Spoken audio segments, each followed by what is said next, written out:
Charlton Heston had a lot of big box office hits in the late 60s to early 70s, but one of his best movies didn't really did do too much at the turnstiles, despite the fact, again, it was one of his better flicks of what they call the science fiction era. So today we're talking about Will Penny. Now, Will Penny was a remake of a episode of The Westerner from 1960. It was written and directed by Tom Grease and starred Heston, Joan Hackett, and in a very interesting performance, Donald Pleasance. The picture was based upon an episode of the 1960 Sam Peckinpah TV series The Westerner, starring Brian Keith, called Line Camp, which was also written and directed by Grease. Heston mentioned that it was his favorite film in which he appeared. The supporting cast featured the great Ben Johnson, Bruce Dern, and Slim Pickens. Now this one, a trail drive is coming to an end with resulting payoff to the now out of work trail hands. A trio of punchers, Blue, Dutchie, and aging Will Penny, decide to drift south and avoid the oncoming winter. Will trades his position riding on a train with the cattle to a young cowboy who wants to visit his dying father and tells Will there may be work at the Flatiron Ranch. One morning, Blue is about to fire at a bull elk near a river bottom. Mysteriously, the elk is shot by an unseen party. As Blue and Dutchie move in to claim the elk anyway, they encounter the shooter, a rawhider, and his family. The two groups contest the right to the meat. Gunfire erupts and Will shows up, shoots and kills one of the rawhider's sons. The rawhider swears a biblical revenge. Dutchie accidentally wounds himself in exchange, so the trio head out to find a doctor and first come to a nearby trail store where they encounter Catherine Allen and her son Horace. After getting a few drinks of whiskey, they move on to the nearest town and leave Dutchie at the doctor. Blue decides to look for a job in the town, while Will proceeds alone. He comes across a horse without a rider and locates a dead cowboy, thrown from his saddle. Will turns the body over to the Flatiron Ranch that the cowboy rode for and is offered a job. Now, Will hires on to ride the far-off boundaries of Flatiron Ranch over the winter. As he arrives at the upper range, he finds Catherine and Horace staying in the line rider's cabin after being abandoned by their guide. He rides away to inspect the fence line, warning them that they must be gone when he returns in 1 week. Now, this is a very, very Clint Eastwood, Charles Bronson, spaghetti western, heavy set of scenes, but it doesn't go where you expect. Now, the next morning, as Will is sleeping inside near the fence, he is ambushed and savagely beaten up and knifed by the rawhider group.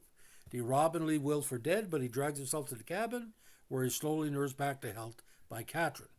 As the winter passes, Will and Catherine fall in love, and Will develops fatherly affection for Horace.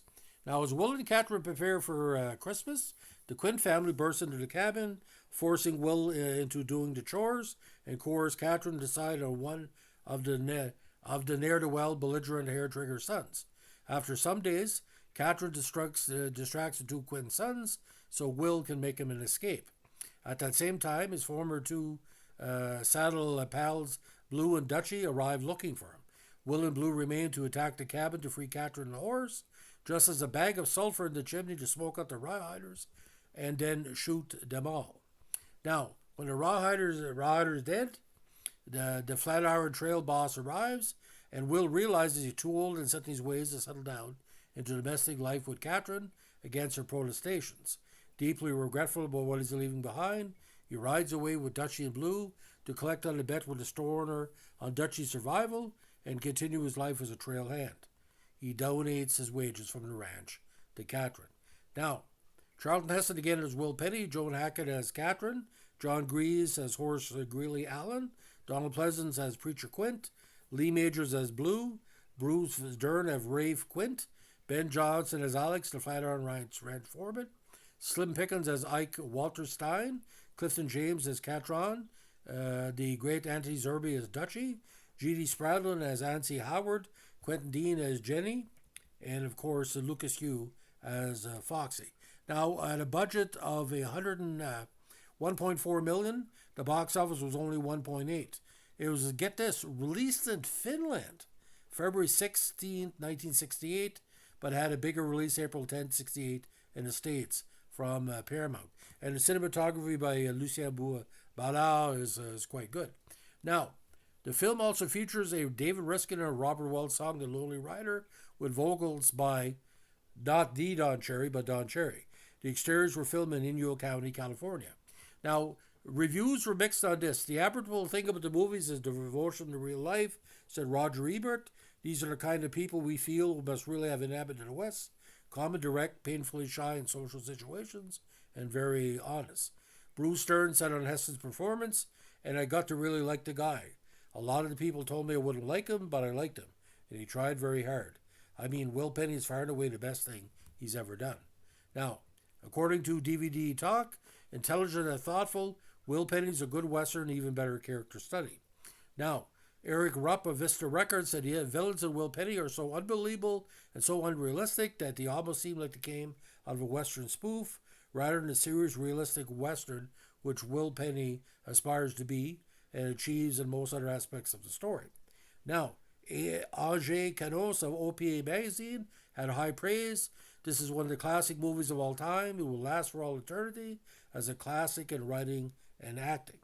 Now, Charlton Heston fans is Rick Schmieden, who was the producer of the re-edited version of Touch of Evil, his big movie Orson Welles. Heston told me that was the film he's most proud of and was his favorite screen roles. Now, AFI has nominated this as an AFI Top 10 Western of all time. Now, I think the reason why the movie is kind of slipping by under the water a little bit, for a lot of people it comes off as kind of a TV Western of the week. It wasn't at the level of a Clint Eastwood or a Glenn Ford Western, but strong enough. But the interesting cast, how many movies are you going to see Bruce Stern, Ben Johnson, and Lee Majors in a supporting cast? It doesn't happen every day. And Lee Majors had a great performance. And of course, this was well before $6 Million Man. He's under key roles like after Big Valley and before, he's returned to TV. But again, the music by David Raxon is quite good as well. And it's a Technicolor production, so you're getting what you're paying for. The visitors are quite good. You rarely see this movie on television because Paramount obviously is not big with the TCM group because it's not MGM movies, but for what it's worth, it's quite good.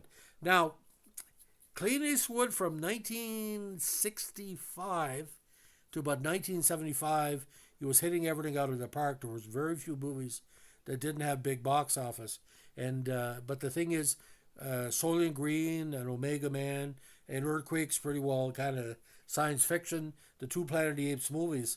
So for people not to go see it, if this was released officially in 1970, after Planet of the Apes came out, maybe you would get, but we're glutted with Westerns coming off the TV Western era that just faded out.